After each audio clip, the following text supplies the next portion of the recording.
After the end of World War II, the world was split into two, East and West. This marked the beginning of the era called the Cold War.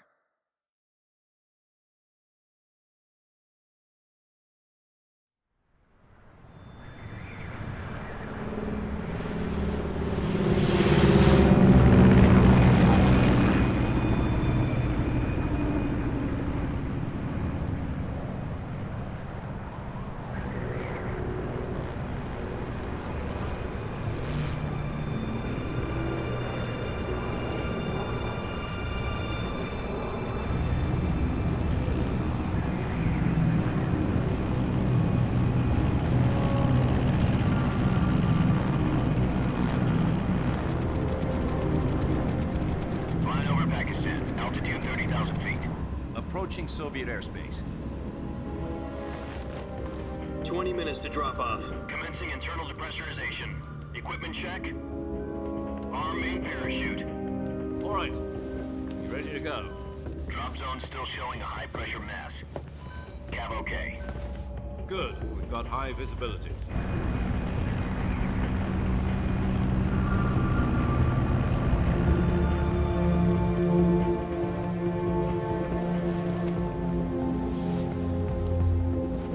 Put out that cigar. Connecting oxygen hose to interior connector. Put on your mask.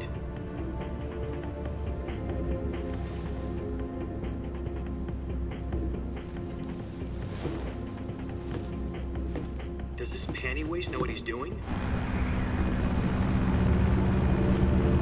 Approaching release point. 10 minutes to drop off. Hey, are you deaf? He said put out the cigar and put on your mask.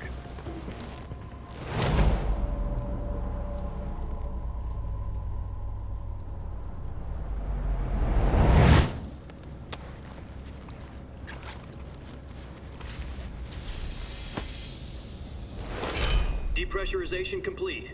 Checking oxygen supply. 6 minutes to drop off. Opening rear hatch.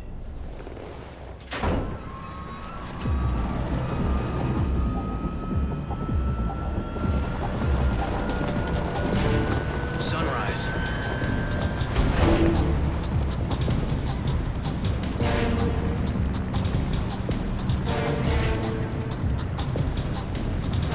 External temperature minus 46 degrees Celsius. 2 minutes to drop off. Stand up. You'll be falling at 130 miles per hour. Try not to get frostbite from the wind chill. 1 minute to drop off. Move to the rear. Activate the alarm bottle. This is one for the history books. The world's first halo jump. 10 seconds to drop off. Stand by. Status okay. All green. Prepare for drop-off. Countdown. 5, 4, 3, 2, 1. Spread your wings And fly. God be with you.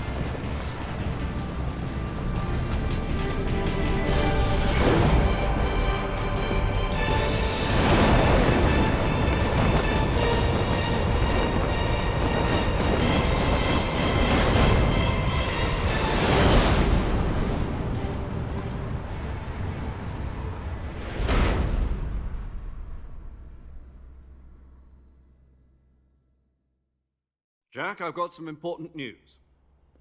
The head of the CIA has finally given us the green light for the virtuous mission. Virtual mission? No, the virtuous mission. The future of our Fox unit depends on it. If it succeeds, we'll be officially organized into a unit. Virtuous mission? Sounds like some kind of initiation ritual. You know, don't get cocky. This isn't a training op. Right. So what exactly is this wonderful mission? Well, about 2 years ago, a certain Soviet scientist requested asylum in the West through one of our moles. His name is Nikolai Stepanovich Sokolov. He's head of the OKB 754 Design Bureau, one of the Soviets' top-secret weapon research facilities, and the East's foremost expert on weapons development. Sokolov?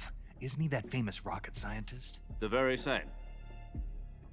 On April the 12th, 1961, the Soviets achieved the first manned spaceflight in history. The Earth was blue, but there was no God. Well spoken.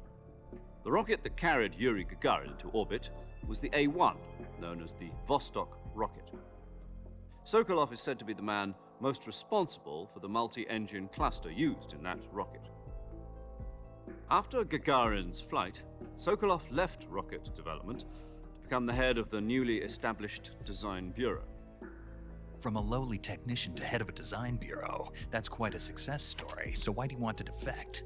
It seems he'd become afraid of his own creations. Afraid? Call it a crisis of conscience. And for that, he left his country and his family behind and went over the fence? Not exactly. One of his conditions was that his family was also to be taken safely to the west. We used a mole to get the family out first and succeeded in sneaking Sokolov over the Berlin Wall shortly afterwards. I was the one who conducted the operation. The security on the eastern side was still full of holes back then. Then what? We got Sokolov over in one piece, but the whole ordeal had left him exhausted, and we checked him into a hospital in West Berlin. It took him 2 weeks and more than 600 miles to get from the research facility in the Soviet Union to Berlin. He was in no condition to say anything coherent. And it was only a week later that we had something much bigger on our hands.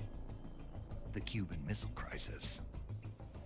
October the 16th, 1962, President Kennedy received word that the Soviets were in the process of deploying intermediate-range ballistic missiles in Cuba. The President demanded that the Soviets dismantle and remove the missiles. At the same time, he announced a naval blockade to prevent further missile shipments from reaching Cuba. But the Soviets didn't back down, instead placing their armed forces on secondary alert. Soviet transport ships carrying missiles continued on course towards Cuba. US and Soviet forces went on alert for an all-out nuclear war. Frantic negotiations were conducted through the UN's Emergency Security Council and unofficial channels to end the hair-trigger standoff. Finally, on October the 28th, the Soviet Union agreed to remove its missiles from Cuba, and so the world avoided a nuclear holocaust. But in order to get the Soviets to pull their missiles out, we had to make a deal. You mean the one where the US agreed to remove its IRBMs from Turkey? No. The Jupiter IRBMs deployed in Turkey were obsolete, and we were going to get rid of them anyway. They had no strategic value whatsoever to either the US or the Russians.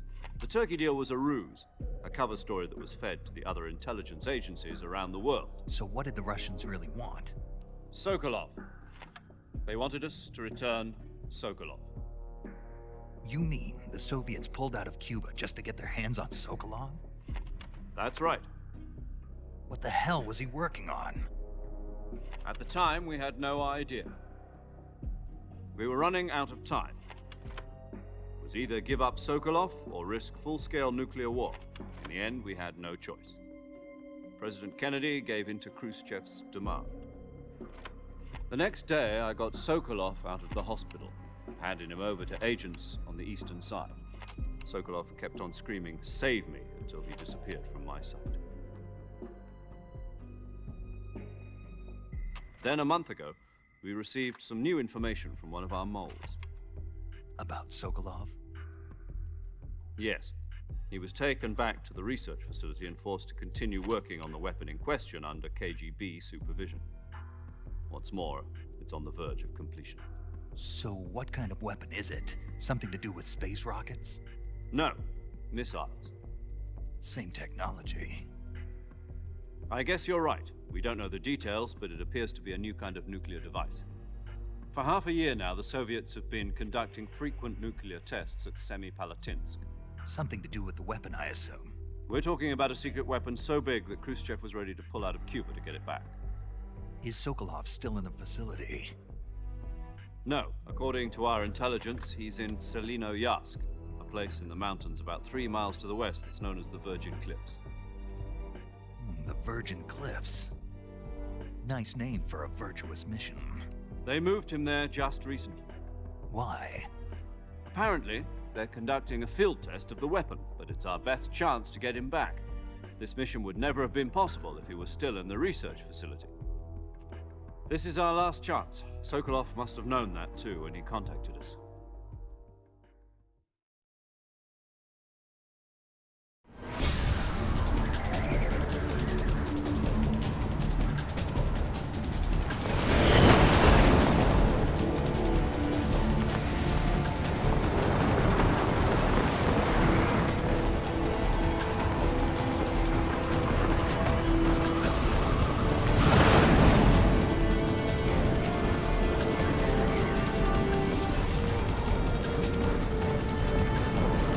listen up, Jack. Your mission is to infiltrate Selino-Yarsk in the Soviet mountains, ensure the safety of Sokolov, and bring him back to the west.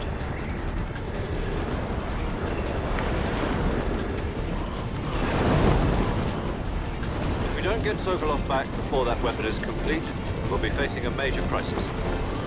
The clock is ticking.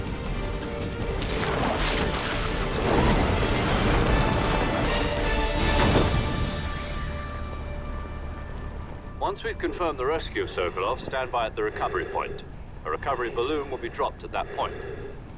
Helium will be pumped into the balloon to inflate it. The process takes about 20 minutes. Once it's complete, the gunship's arm will latch onto the balloon and pull it up. The Fulton surface-to-air recovery system. I'm familiar with the theory. Take it easy. It's been combat-proven. Do you think Sokolov is up to it? The shock will be less than during a parachute jump, and the arm can handle up to 500 pounds. So you're planning on going over the border in a single combat Talon? She's equipped with two 6-barrel 20mm Vulcan cannons, as well as two 40mm machine guns. Sounds like she could hold her own against a battalion of tanks. Even with the fuel in the reserve tank, we're facing a 4-hour time limit. If all goes well, it shouldn't take more than a few hours. Home in time for dinner. But if anything goes wrong, you'll be eating dinner, breakfast, and all the rest of your meals in the jungle.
Do you copy?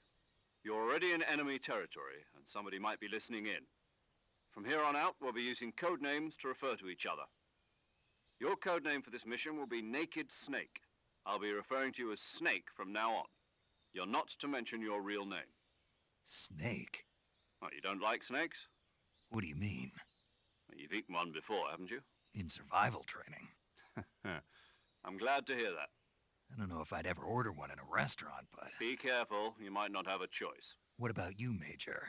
What should I call you? Let's see. I'll be Tom. Call me Major Tom. This will be a sneaking mission. You must not be seen by the enemy. You must leave no trace of your presence. Is that clear? This kind of infiltration is the Fox unit's speciality. In other words, weapons and equipment are procured on site. That goes for food as well. You're completely naked, just as your name implies. Great. Now I see why you asked me if I like snakes. I suppose calling me Snake was your idea of a joke, too. No. There's a good reason for that. I'll tell you later when the time is right. Gotcha. Getting back to the subject, how exactly am I supposed to feed myself? You've been issued a knife and a tranquilizer gun. Use them to hunt for food. You'll also find some medical supplies in your backpack. Yeah, about the backpack. I lost it in a tree on the way down. I see. Well, you'd better go back and get it then. You know where it is? No problem. I can see it from here. It's stuck on a branch. To climb a tree, stand in front of a tree that's covered in ivy and press the action button. I'll be monitoring your progress over the radio. We can't risk violating Soviet airspace, but I'll be in the gunship. My frequency is 140.85. I'll give you a call if I need to talk to you. If you need to talk to me, use the send function. Okay, Snake, go get your backpack.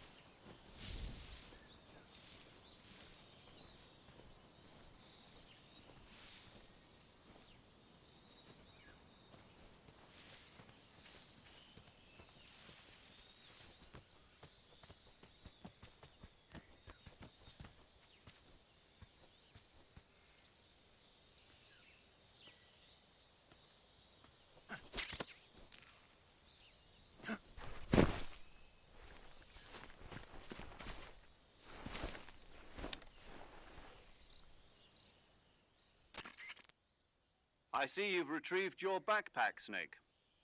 To equip a weapon, it's necessary to take it out of your backpack. In the survival viewer, choose Weapon from the backpack. Your available weapons will be displayed in a list on the screen. From that list, choose the weapon you want to equip and press the Enter button. For other equipped items, just do the same thing from Item. Got it. Use the survival viewer backpack. Yep, that's right. Survival is fundamental to this mission. After you've been out in the field for a while, your stamina will start to drop. If your stamina gets too low, it'll affect your performance. You won't be able to shoot accurately, for example, and your wounds won't heal as smoothly. Keep an eye on your stamina so you don't run out. To recover lost stamina, you can hunt for local flora and fauna. You can use either your tranquilizer gun or your knife to hunt. My only weapon is a Mark 22 Hush Puppy tranquilizer gun? That's right. It's been fitted with its own suppressor. However, the suppressor will deteriorate every time you fire. Once its durability reaches 0, the noise suppression effect will be gone. So don't get too trigger-happy with it. The suppressor's durability is shown in the icon. Any weapons and equipment beyond what you're carrying now, you'll have to find as you go. I have to find my own weapons and equipment? Whose crazy idea was this anyway? Solo covert actions are standard Fox operating procedure. You can't leave any traces of your presence. No weapons, equipment, footprints, sweat, or bodily waste. The same goes for bullets and cartridges, too. Your presence in enemy territory is already a violation of international conventions of warfare. There aren't supposed to be any American soldiers in Russia. It could spark an international incident. You can't let anyone see you. You can't let the enemy know you're there. This is a stealth mission. You're a ghost, Snake, in every sense of the word. And there'll be no rescue if you're captured. The military and US government will deny any involvement in the affair. Then I'll just have to take care of myself, huh? I'm afraid so. You've been given a fake death pill for that purpose. SIS guidelines stipulate that soldiers on covert ops like this one be issued a potassium cyanide capsule. Tape it to your body so you can take it when you need to. How generous of you. Use it if you're taken prisoner by the enemy. It'll send you into a state of false death for a short time. Fooling them into thinking that I'm really dead. So, how do I come back to life? Just take the revival pill.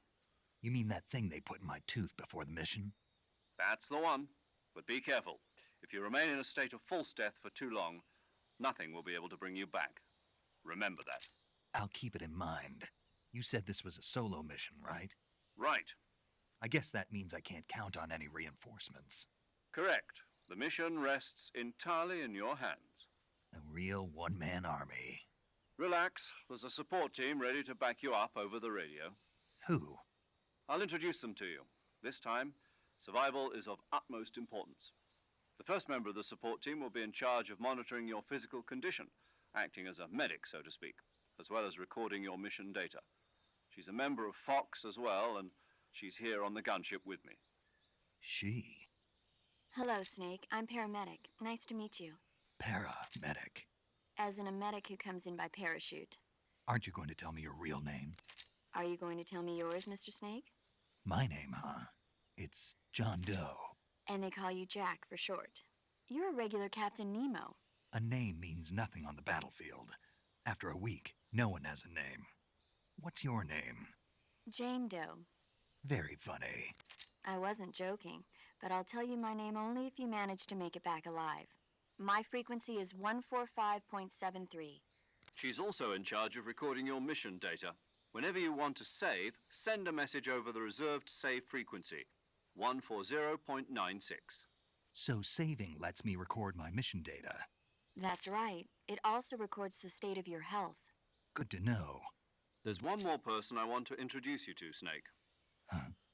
Speaking of snakes, you remember the boss, don't you? A legendary soldier and your mentor. Actually, it was the boss that got the DCI's authorization in the first place. She's going to be serving as Fox's mission advisor. The boss is? She also helped me plan this mission. She and I were at SAS together. Jack, is that you? How many years has it been? Boss? That's right. It's me.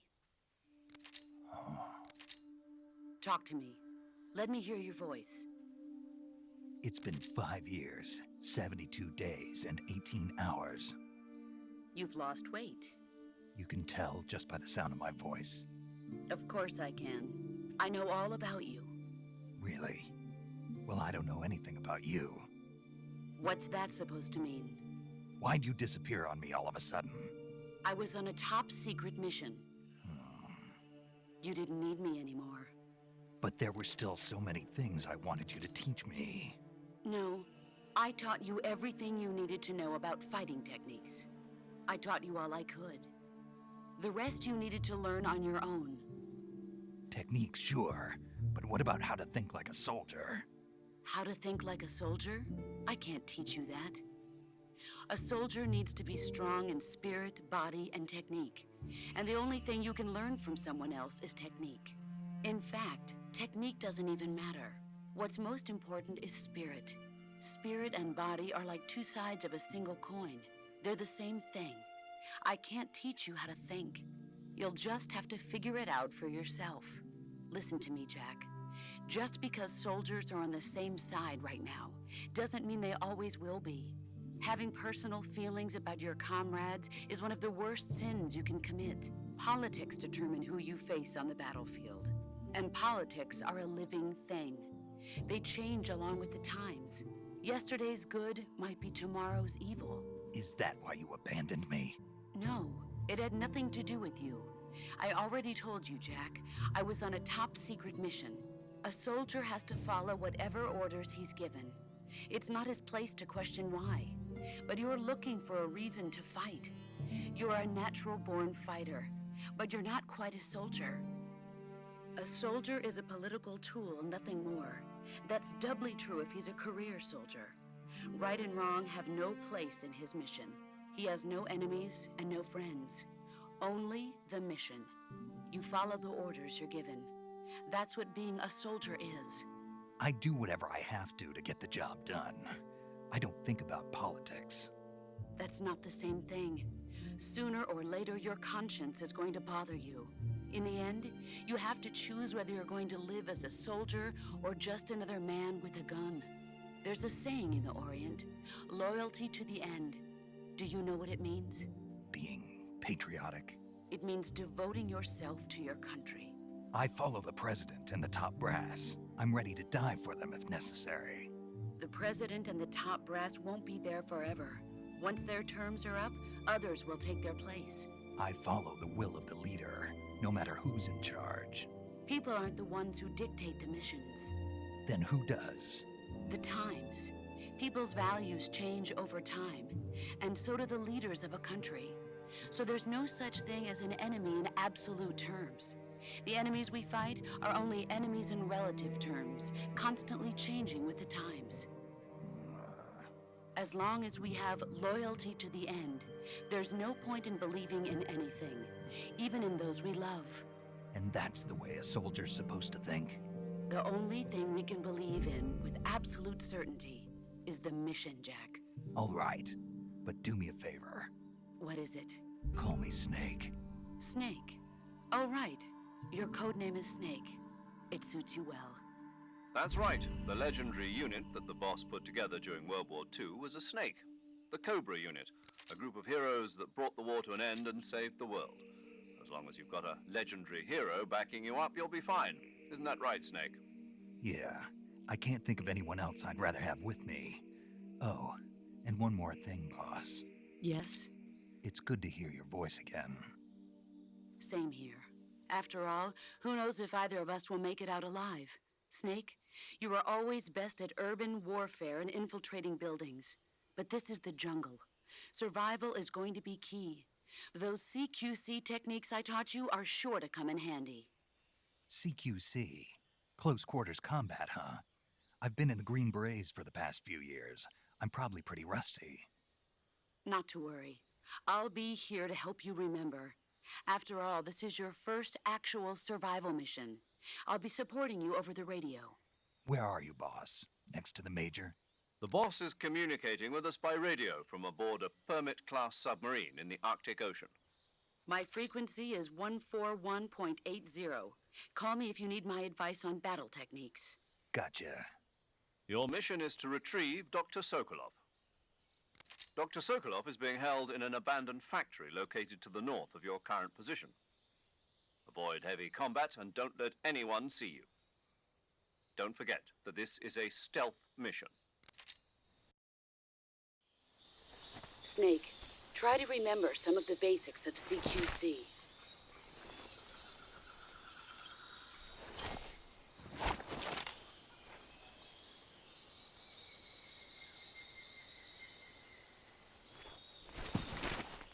Commencing virtuous mission now.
Camouflage is an indispensable tool when you're sneaking through the jungle.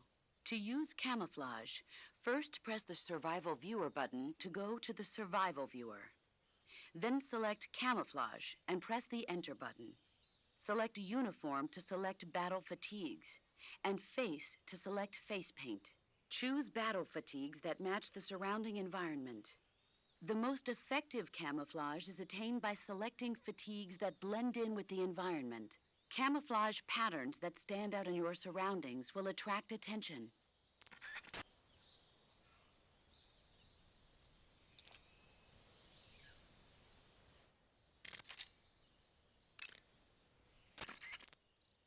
Snake, do you see any tufts of grass? Yeah, What kind of grass? just ordinary grass. Nothing special. You should check it anyhow. It's pretty thick grass, about waist high. If you crawl into the grass, you can advance undercover. When you do, the camera automatically switches to intrusion view. If you want to stand up again, press and hold the crouch button once more. If you press the crouch button briefly, you'll crouch in that spot. This allows you to observe things without blowing your cover. Got it? Yeah, but But what? was that the only reason? What do you mean? You had me check it just so you could tell me that? That's right. Pretty useful, huh? Right. Shall we carry on? By all means. Even when hidden in grass, if you make a noise, your enemies will locate you. When enemies are nearby, move with slight movements of the movement stick. That way you can proceed with minimal disturbance.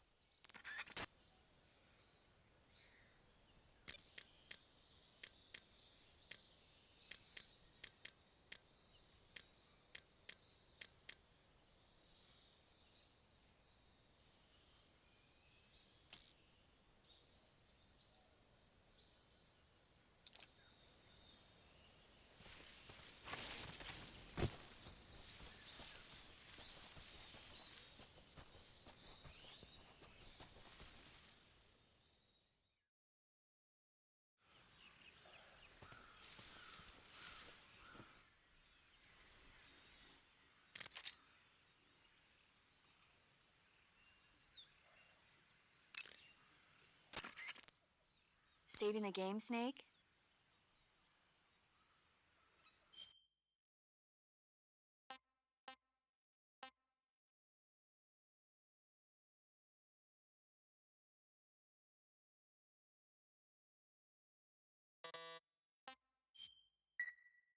Hey, Snake, you ever heard of Godzilla, King of Monsters? No, what is it? It's a movie. You haven't seen it? Nope. It's about this monster called Godzilla, who grows to an enormous size in a nuclear test and goes on a rampage in Tokyo. Nuclear test, huh? Then the Marshall Islands must be crawling with giant monsters right about now. It's just make-believe. Maybe that's why my pants have been so tight lately. Snake, it's a movie, not a report out of Los Alamos. I know. So then what happened? Godzilla is immune to all weapons, and humanity has no way to stop the monster.